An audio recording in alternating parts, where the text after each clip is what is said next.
Nous ne voulons pas, frères, que vous soyez dans l'ignorance au sujet de ceux qui dorment, afin que vous ne vous affligez pas comme les autres qui n'ont point d'espérance. Car si nous croyons que Jésus-Christ est mort et qu'il est ressuscité, croyons aussi que Dieu ramènera par Jésus et avec lui ceux qui sont morts. Voici en effet, nous continuons jusqu'au verset 16, voici en effet ce que nous vous déclarons d'après la parole du Seigneur. Nous les vivants, restés pour l'avènement du Seigneur, nous ne défoncerons pas ceux qui sont morts. Car le Seigneur lui-même a un signal donné à la voix d'un archange et au son de la trompette de Dieu descendra du ciel.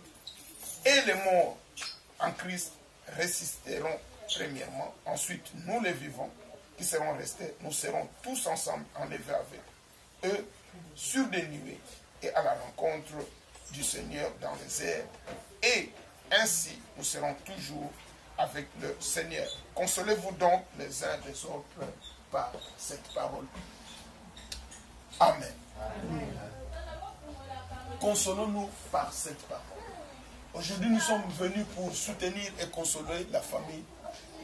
Mais dans cette parole, il y a aussi une interpellation. La parole de Dieu nous demande de ne pas nous affliger comme les autres. Nous qui avons cru en Jésus-Christ ressuscité d'entre les morts, ou vous qui n'avez pas encore cru, mais qui peut-être aujourd'hui par cette parole vous serez touchés. Soyez que nous ne pouvons pas nous affliger, comme nous ne pouvons pas pleurer comme pleure tout le monde. La différence est que pour nous, en pleurant, nous savons qu'il y a une vie éternelle qui nous attend. C'est ça la différence. S'il y a la mort, tout n'est pas perdu.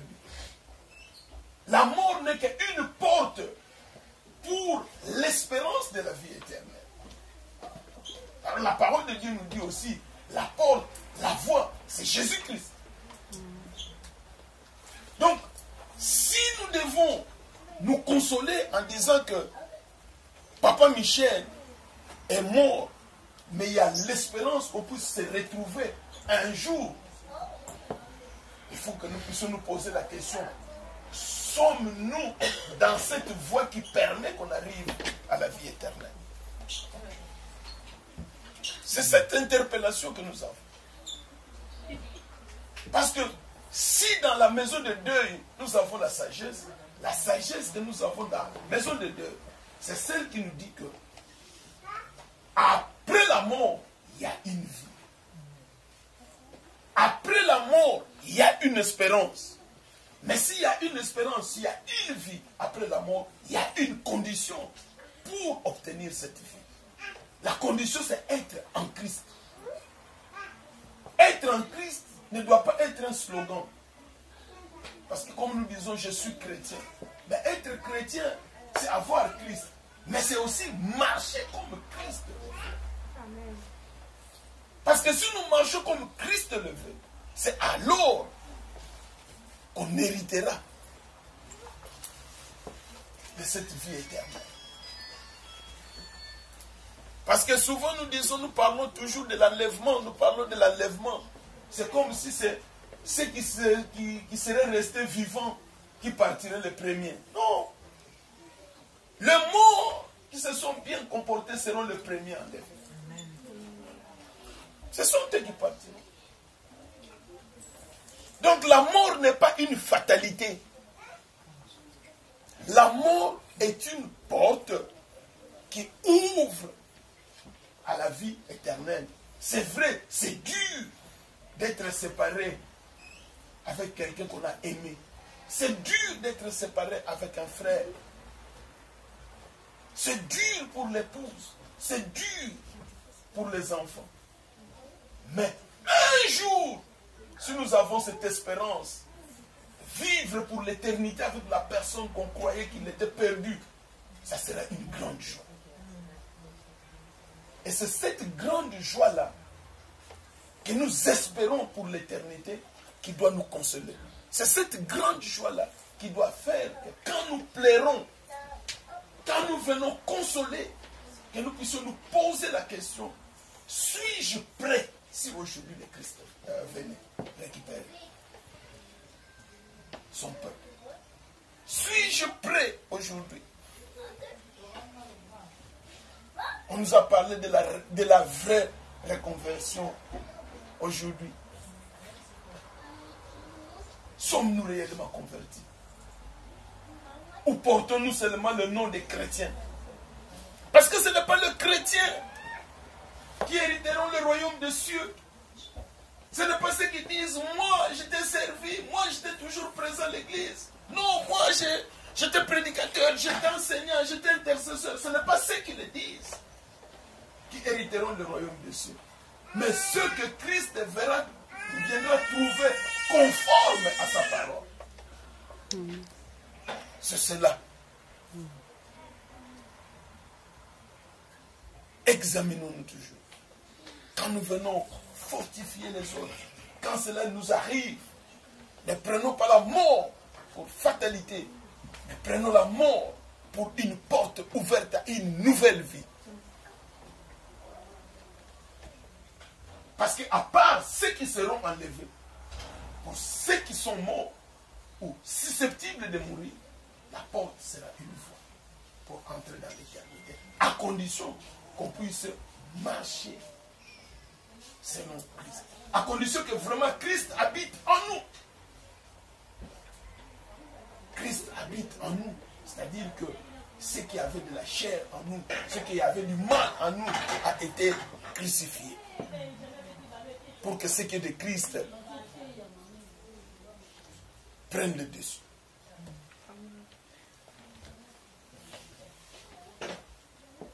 Laisse que cette parole pour laquelle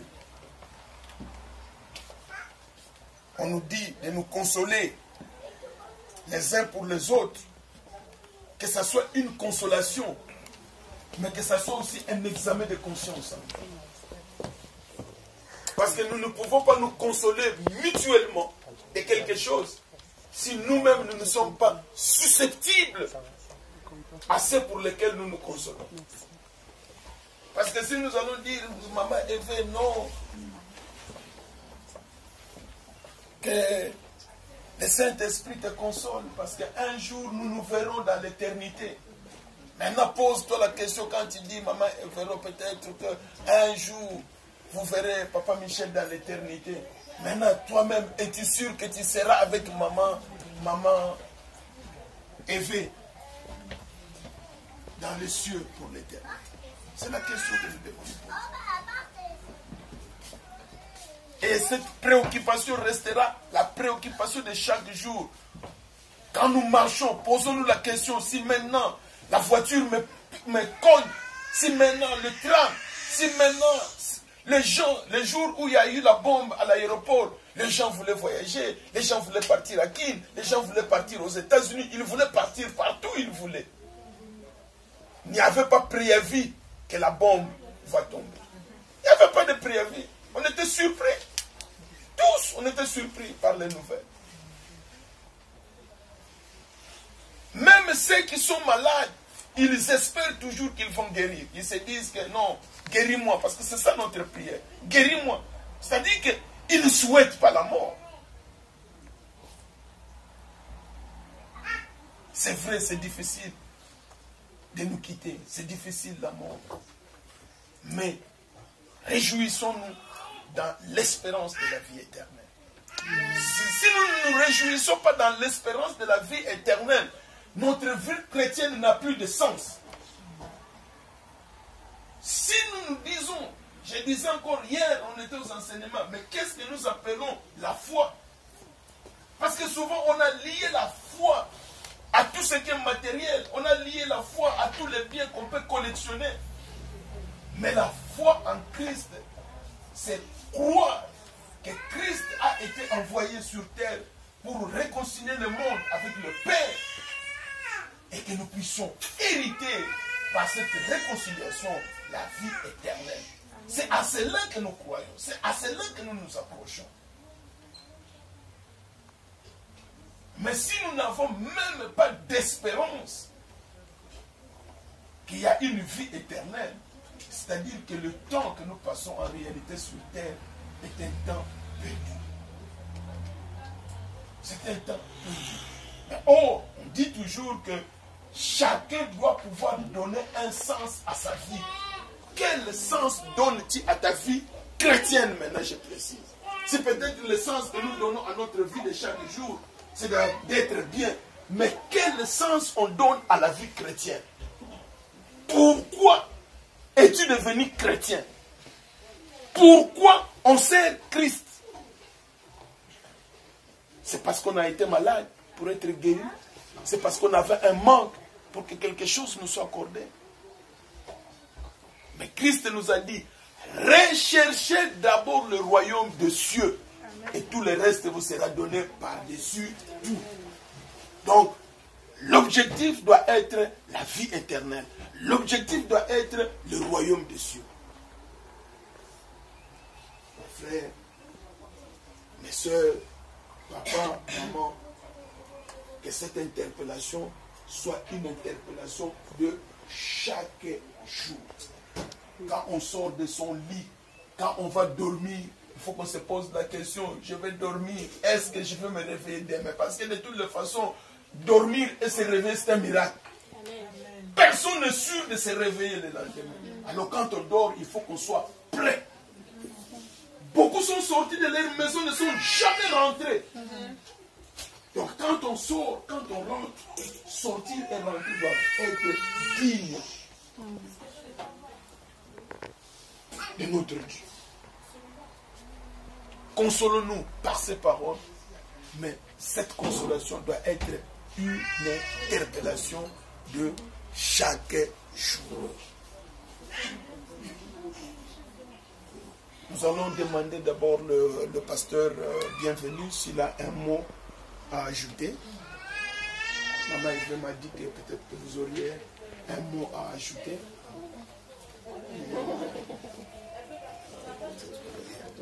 Hein? C'est bon.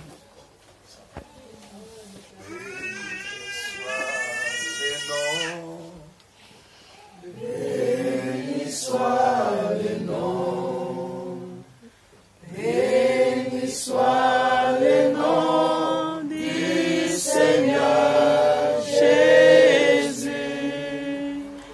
Jésus est le même, oui, toujours le même. Béni soit le nom du Seigneur. Élevons le nom. Élevons le nom de Jésus. Élevons le nom du Seigneur Jésus. Jésus est le même, oui, toujours le même. Élevons le nom du Seigneur. Amen, amen, amen. Amen. Nous sommes vraiment dans la joie de nous retrouver ici. Parce que la parole de Dieu s'est accomplie dans la famille de notre sœur. La Bible dit, l'homme est tiré de la poussière, il va retourner dans la poussière. Comme notre pasteur nous a prêché ici, c'est une parole qui va rencontrer tout le monde. Que tu le veuilles ou pas. Si le Seigneur Jésus-Christ ne revient pas, chacun de nous finira par retourner dans la poussière. Bon, je ne veux pas contredire ce que le pasteur a dit, nous allons aller dans le même sens. Nous devons nous préparer. Nous préparer pour deux choses. Ou le retour de Christ qui viendra chercher son église, tout chrétien véritable le sait, et il doit s'attendre à ça. nous ne connaissons ni les jours ni l'heure. Il peut venir même tel que nous sommes là. Et ce qui est important, ce n'est pas seulement d'aller prier. Parce qu'actuellement, il y a, comme le pasteur l'a dit, plein de gens qui se disent chrétiens. Plein de gens qui prient. Plein de gens qui prêchent comme je le fais aujourd'hui. Mais il y a très peu de gens qui considèrent que nous devons nous préparer pour cette rencontre avec Jésus-Christ. Il y a aussi des gens qui croient à ça et qui se préparent aussi. Et chacun à sa manière. Mais il y a très peu de gens qui se préparent de la manière biblique avec le standard de la préparation exigé par la Bible pour rencontrer Jésus-Christ à ce jour-là. Voilà pourquoi nous, en tant que serviteurs de Dieu, dans des moments comme celui-ci, nous avons toujours une exhortation à faire, non pas pour notre frère qui est parti, mais plutôt pour nous qui sommes restés. Pour que chacun de nous, comme le pasteur l'a dit, puisse regarder sa vie, voir dans quelle position il se trouve, si Jésus-Christ revenait maintenant, ou alors si la mort rencontrait sa vie. Et je suis vraiment poussé à dire à nous tous qui sommes là, que la parole de Dieu est vraie. Jésus-Christ a dit qu'il revient et il reviendra certainement. Et actuellement, nous sommes en train de dire à l'Église, le moment qui nous laisse à vivre sur la terre, c'est pour nous, chrétiens, c'est pour nous, enfants de Dieu, le temps de nous préparer. La Bible dit dans Matthieu chapitre 24, verset 44, « Vous donc aussi, tenez-vous prêts. » En d'autres termes, préparez-vous. On ne peut pas seulement entrer dans le royaume le jour de l'enlèvement parce que nous sommes devenus chrétiens. On devient chrétien, mais on doit aussi se préparer. C'est comme la Bible nous donne la parabole des 10 vierges qui étaient en train d'attendre l'époux. Et la Bible dit à un moment, elles se sont réveillées pour se préparer pour rencontrer l'époux. Il est vrai que Jésus-Christ revient. Mais moi, j'aime dire la vérité à l'Église. Parce que cette histoire de la Bible, cette histoire de l'Église, si nous voulons être sincères, l'hypocrisie est beaucoup entrée dedans. La vérité n'est plus vraiment donnée à l'Église. Nous disons les demi-vérités. Si quelqu'un meurt, on se dit non, on va le voir. On va le voir si la personne qui est morte s'était préparée, s'était sanctifiée.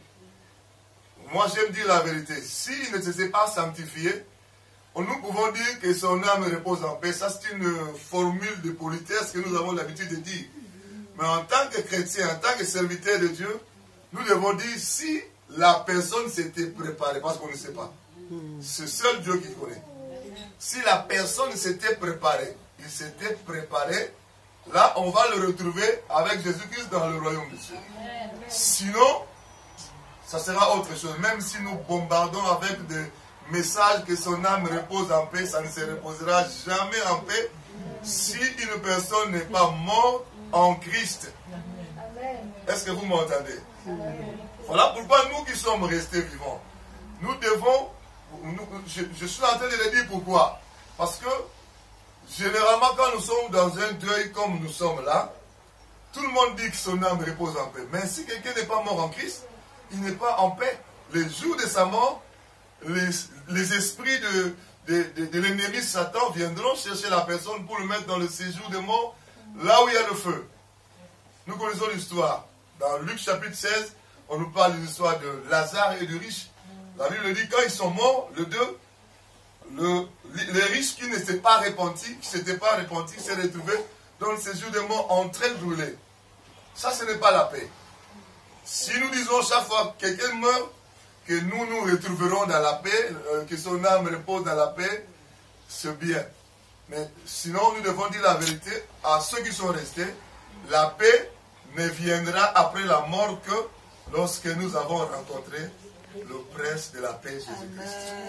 Sinon, une personne qui n'a pas rencontré Jésus-Christ ou qui ne s'est pas préparée dans la sanctification, car la Bible dit sans la sanctification, personne ne verra le Seigneur. Même si j'ai une Bible, même si on m'appelle pasteur bienvenu, même si je vais dans une église, je chante, je danse, ça ce sont des choses de la terre que les hommes ont fabriquées. Mais pour rencontrer le Seigneur en ces jours-là, nous devons accepter Jésus-Christ comme Seigneur et Sauveur et nous devons également nous préparer dans la sanctification. Sans cela, on ne peut pas le voir.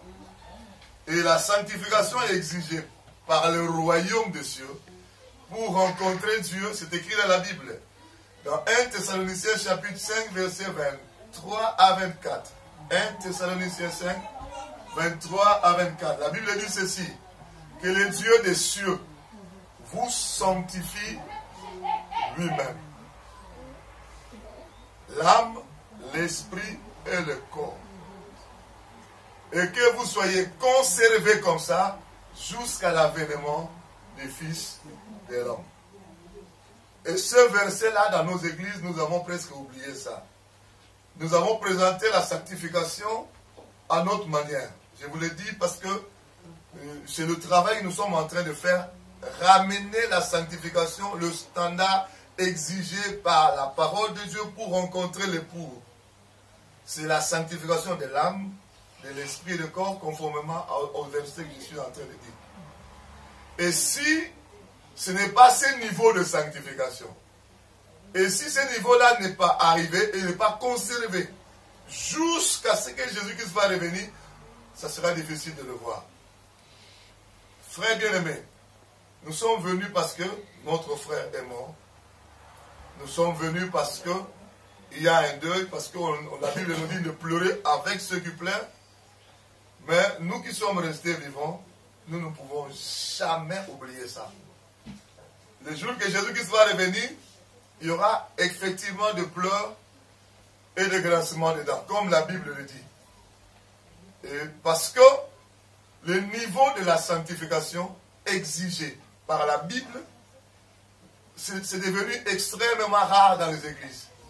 Il y a beaucoup de gens qui chantent, qui dansent, il y a beaucoup de gens qui font l'œuvre de Dieu, et chacun a calculé, a créé la sanctification taillée par les idées des hommes. Mais la sanctification que la Bible nous recommande, c'est devenu, comme je l'ai dit et je le répète, extrêmement rare. Nous devons chacun vérifier son cœur. Est-ce que nous sommes réellement en train de suivre le chemin de la sanctification, nous qui sommes chrétiens? Est-ce que nous sommes réellement en train de laisser Dieu nous sanctifier au niveau de l'âme, au niveau de l'esprit et au niveau du corps, Parce que nous avons fait une étude dans la Bible, nous avons remarqué que les chrétiens ont laissé la sanctification du corps, surtout du corps, ils ne s'occupent même plus de ça. Parce que le diable, en s'infiltrant dans l'église, il a dit à l'église, à nous chrétiens, que Dieu ne regarde seulement le cœur. Il ne s'occupe pas du corps. Ça, je l'ai toujours dit et je le répéterai toujours.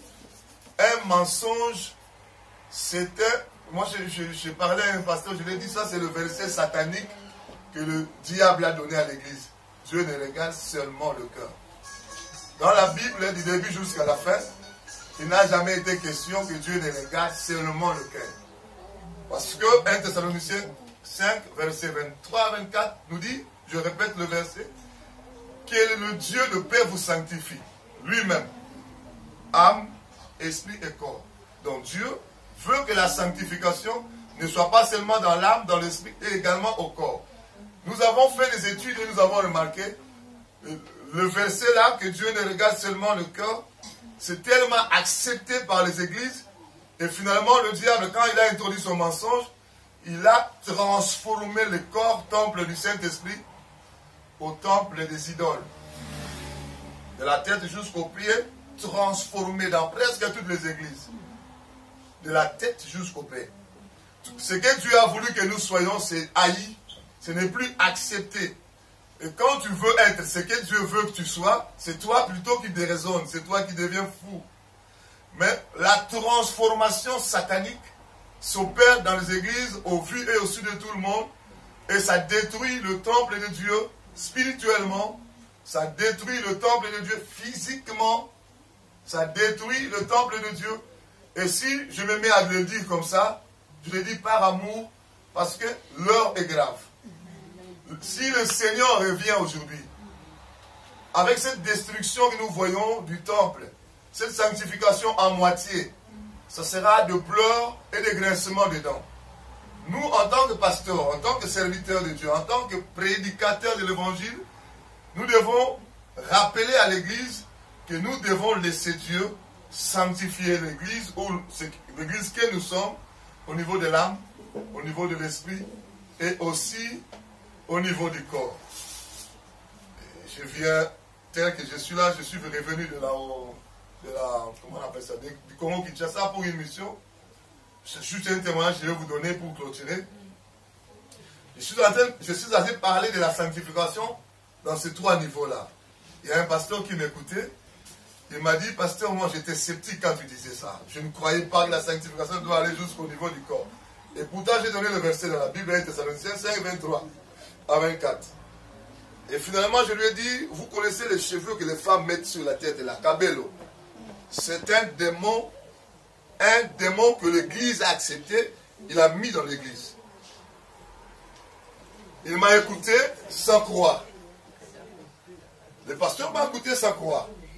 Et quand j'ai appelé maintenant les fidèles qui ont voulu se repentir, on a commencé à prier. Il y a une femme qui était là, elle a sauté. Le démon de cheveux cabello commence à se manifester. C'est elle-même qui m'a acheté. Je ne sortirai pas. Le pasteur confesse. Quand tu parlais, je murmurais même. Je ne croyais pas à ce que tu dis. Au fait, je vais simplement nous amener à comprendre que le diable nous a fait croire que Dieu ne regarde seulement le cœur, ce qui n'existe pas dans la Bible. Et nous avons laissé le corps maintenant au diable.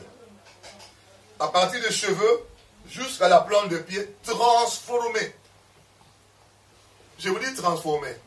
Même, je ne parle pas seulement de cheveux, même le décapage de la peau. Il y a un esprit derrière. Je ne sais pas combien de fois j'ai chassé ces démons-là. Et je suis en train d'écrire un livre. Je suis en train de dire à l'humanité, nous avons fait une grosse erreur, croyant que Dieu ne regardait que le cœur, et nous avons laissé le corps au diable. Toute la transformation que nous voyons, faux cils, faux ongles, le maquillage, toutes ces choses-là appartiennent au diable. Je vous le dis, la main levée au nom de Jésus-Christ devant ce deuil. Nous avons chassé ces démons-là jusqu'à nous fatiguer. Il n'y a pas longtemps, il y a un pasteur m'appelle au Burkina Faso. Il est prédicateur. Il m'a dit, j'ai suivi ta vidéo, j'avais boudé auparavant. J'ai dit, mais qu'est-ce que le pasteur là raconte?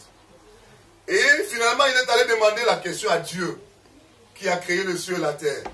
Est-ce que ce qu'il dit là est vrai? Dieu lui a dit, c'est moi qui ai dit à mon serviteur de dire à l'humanité que nous devons nous repentir et nous sanctifier jusqu'au corps. Il ne regarde pas seulement le cœur. Si nous croyons à ça, c'est pourquoi nous avons laissé le corps au diable. Le pasteur en question, il s'appelle Bouddha, son nom, il est médecin à Burkina Faso. Il a commencé à prier pour sa propre femme dans sa chambre. Il est prédicateur. Il commence à prier les démons de faux cheveux, les démons de faux cils, les démons de faux ongles, les démons de maquillage, 9 sirènes des eaux. En une délivrance, jusqu'à 1h30 du matin. Le matin, il prend son ordinateur, il m'a écrit 4 feuilles. Pasteur, je vais confesser, j'avais boudé quand je t'ai entendu. Quand je suis en train de parler là, il y a des gens qui disent, ça, qu'est-ce qu'il dit là? Ça c'est du n'importe quoi. Allez-y comprendre. Le pasteur en question m'a écrit 4 feuilles. Il m'a dit, pasteur, quand je suis allé demander la question à Dieu, Dieu m'a répondu que c'est lui qui t'a envoyé. Deuxièmement, j'ai prié pour ma propre femme. Les esprits ont commencé à se manifester. Je suis entré par les faux cheveux, par le maquillage, par les faux cils, par les faux ongles. Et toutes ces choses que je suis en train de vous énumérer là, il y a des esprits derrière, des esprits des sirènes. Je ne vous le dis pas pour vous choquer, je vous le dis pour vous informer. Peut-être que vous n'avez jamais reçu cette information. Parce que dans nos églises, on chante, on danse, mais on n'entre pas dans la repentance et dans la sanctification. Moi, premier aussi, je le fais pendant 20 ans de ministère sans dire ces choses. Jusqu'au jour où le Seigneur m'a interpellé. Je le fais pendant 20 ans. Mais maintenant, ça fait 4 ans que je dis à l'église, je viens de Congo, je rentre au Congo pour dire à l'église, nous avons un sérieux problème de sanctification. Le standard exigé par le royaume, nous avons mis ça de côté. Et le pasteur m'a écrit 4 feuilles. Et je lui ai dit, mon frère pasteur, on ne s'est pas vu. Parle aux gens de ton pays, dis-le que la sanctification sans laquelle on verra Dieu, il n'y en a pas deux. Il y a seulement une seule sanctification, de l'âme, de l'esprit, et du corps. Dans ce moment comme celui-là, moi je trouve que la vérité, on doit la prêcher. La Bible dit prêche la parole en toute occasion, favorable ou pas. Parce que le salut, c'est ce que nous sommes en train d'attendre. Le salut, c'est ce que nous sommes allés chercher à l'église. Mais sans la sanctification, on ne verra pas Dieu. Et je vais m'arrêter par là. Le niveau de la sanctification que le ciel exige, le standard du ciel, c'est de l'âme, de l'esprit et du corps. Nous devons laisser le Seigneur nous amener là. Comment est-ce que le Seigneur va nous amener là? Quand il nous utilise, nous, comme les instruments pour te le dire. C'est-à-dire, le Seigneur veut t'amener dans l'information, et non seulement à l'information, et aussi que tu entres dans la repentance. Si tu n'es pas convaincu, va demander à Jésus-Christ. Lui, il te dira, c'est lui qui m'a envoyé pour te l'informer aujourd'hui. Comme je donnais l'exemple du pasteur de Burkina Faso. Il n'y a pas seulement le Burkina Faso. Les gens m'appellent de partout. Du Gabon, des États-Unis, de partout. Pour me confirmer que Dieu veut la repentance et la sanctification jusque-là. Qu'est-ce que je veux dire là, pour clôturer? Mon frère, si tu n'es pas convaincu dans ça, va demander au Seigneur. Mais si tu es convaincu, tu trouves vraiment que ce que nous sommes en train de dire vient du Seigneur, même si on ne se voit pas, même si on ne se connaît pas, même si c'est la première fois de se voir, nous vous supplions d'entrer dans la profondeur de la repentance et d'entrer dans la profondeur de la sanctification, parce que Jésus-Christ revient bientôt. Et si la repentance profonde et la sanctification profonde n'est pas appliquée dans nos vies, nous passerons beaucoup de temps dans les églises, et en ces jours-là, moi je ne serai peut-être pas là, mais le Seigneur te posera la question. J'avais envoyé mon serviteur dans ce deuil pour te le dire. Quelle était la réaction de ton cœur? Que le Seigneur nous aide à comprendre. C'est la repentance qui nous amène à ce niveau de la sanctification. Amen. Que Dieu vous bénisse. Amen. Que Dieu nous fasse grâce. Soyez bénis.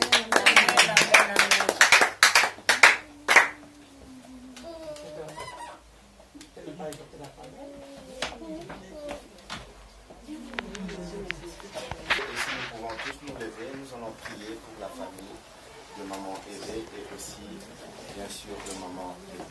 Elle peut déposer son téléphone.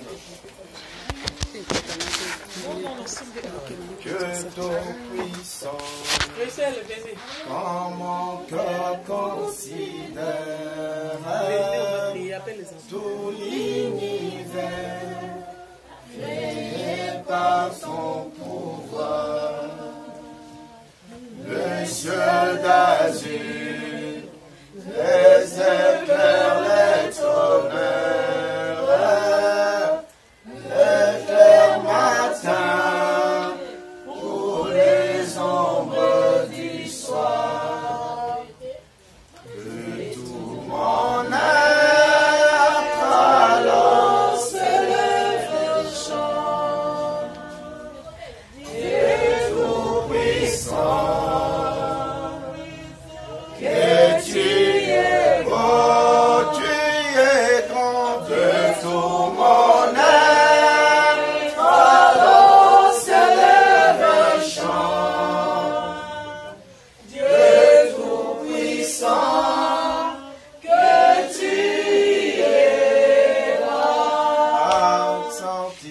sana Bwana, Asante sana, asante sana Bwana Yesu, asante sana. Yozwa lokumu Yesu, Yozwa lokumu, yozwa lokumu kolo Yesu, yozwa lokumu. Yokangolanga papa, Yokangolanga, yokangolanga kolo Yesu, yokangolanga. Yokonsolenga papa, yokonsolenga, yokonsolenga kolo Yesu, yokonsolenga, yokonsolenga papa, yokonsolenga. Oh, il y a une famille qui est en train de pleurer. Au moment où ils ont vu le corps de leur frère enterré, cette famille a besoin d'une consolation. La Bible dit, la vie et la mort sont au pouvoir de la langue. Raison pour laquelle nous allons simplement demander à Dieu de consoler cette famille. Nous prions au nom de Jésus-Christ.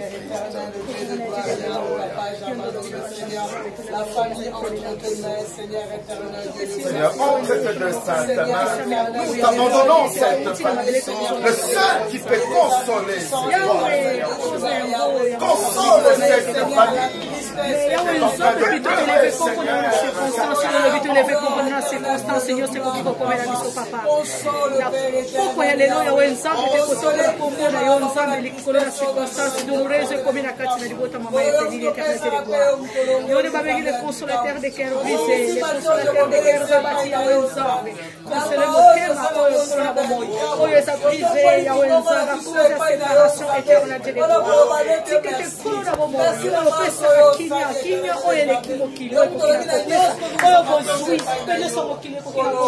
Mais nous savons lorsque la mort frappe une famille, et après le passage de la mort, les familles se déchirent.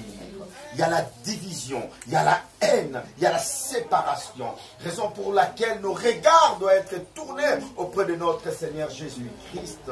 Enfin, que cette famille ne soit pas divisée, ne soit pas séparée, mais que le Dieu de paix puisse mettre la paix, l'unité, l'amour dans cette famille. Prions encore une fois pour la famille.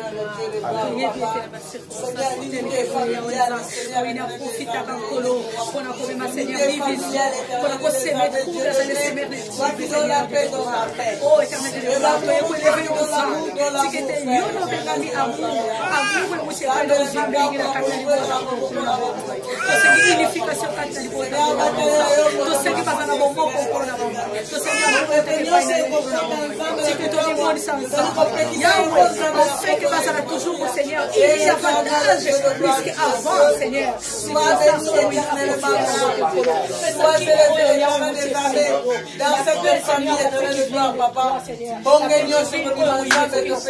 nous allons maintenant prier pour les orphelins. La Bible dit, il est le Dieu, le Père des orphelins. Prions pour les enfants que notre bien-aimé a laissés. La Bible nous dit encore, il est le mari de veuve. Prions également pour la veuve. Nous prions au nom de Jésus.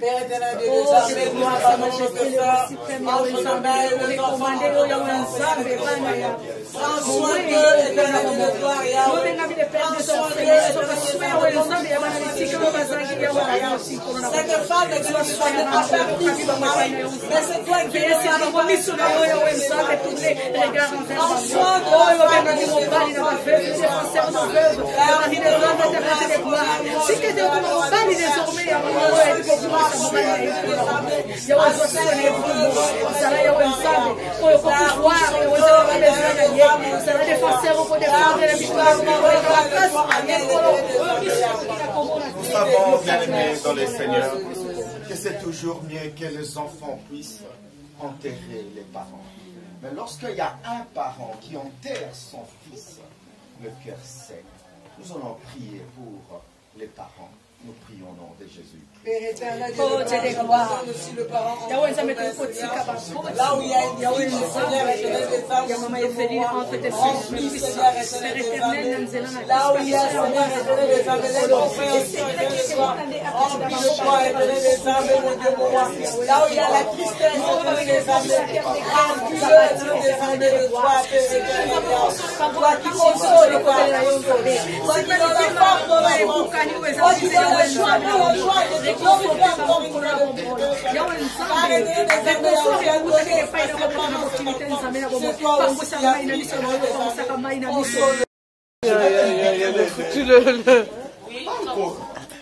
Maman Evelyne. Maman Evelyne.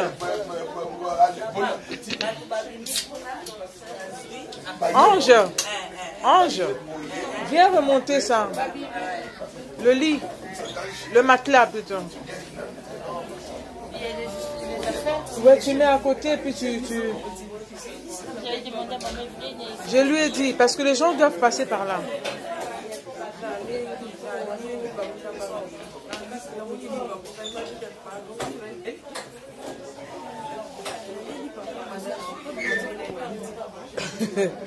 Ça moi tu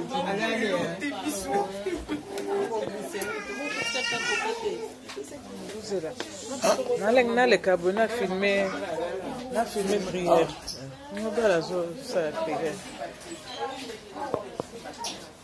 Nous allons juste prier.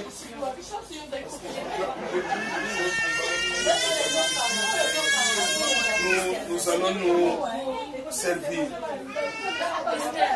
Père de Dieu, mon roi,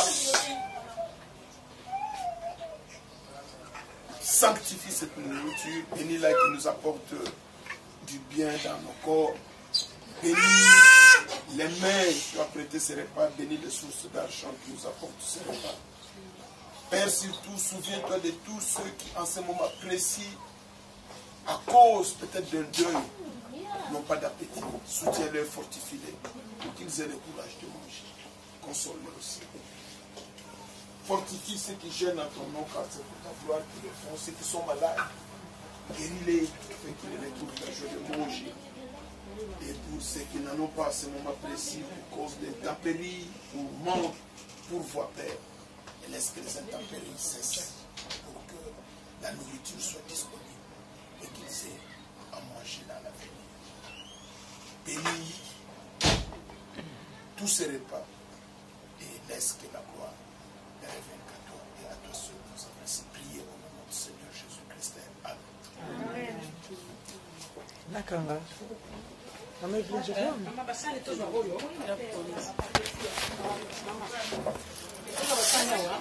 Comment tu as bengi?